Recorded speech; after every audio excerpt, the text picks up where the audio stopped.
என்னுடைய நாட்டுப்பற்று, என்னுடைய நாட்டின் மீது இருக்கும் காதல், என்னுடைய நாட்டு இந்திய நாட்டின் மீது இருக்கும் என்னுடைய உணர்வுபூர்வமான, உணர்ச்சிபூர்வமான அம் அந்த பாசம் இருக்குது பாருங்க. அதற்கு வந்து எந்த சங்கியும் எனக்கு சர்டிஃபிகேட் குடுக்க வேணாம். இந்த இந்த இந்திய நாடு வந்து சங்கிகளுக்கு சர்டிஃபிகேட் குடுக்கறதுக்கு பர்மிஷன் குடுக்கல நாங்க. இது ஜனநாயக நாடு. ஒவ்வொரு இந்தியனு குடிமகனுக்கும் என்ன உரிமை இருக்குதோ, அதே உரிமையோடு நான் சொல்றேன். இந்த ஃபெயிலியர் வந்து பாஜக அரசின் ஃபெயிலியர்.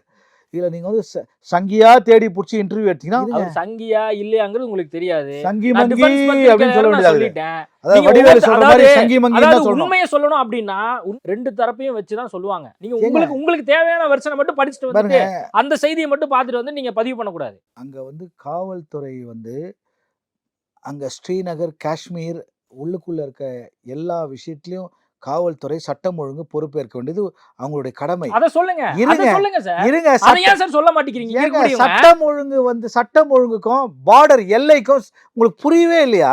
அதாங்க உங்களோட சங்கி மைண்ட்ல இருந்து வெளில வாங்க ஃபர்ஸ்ட்.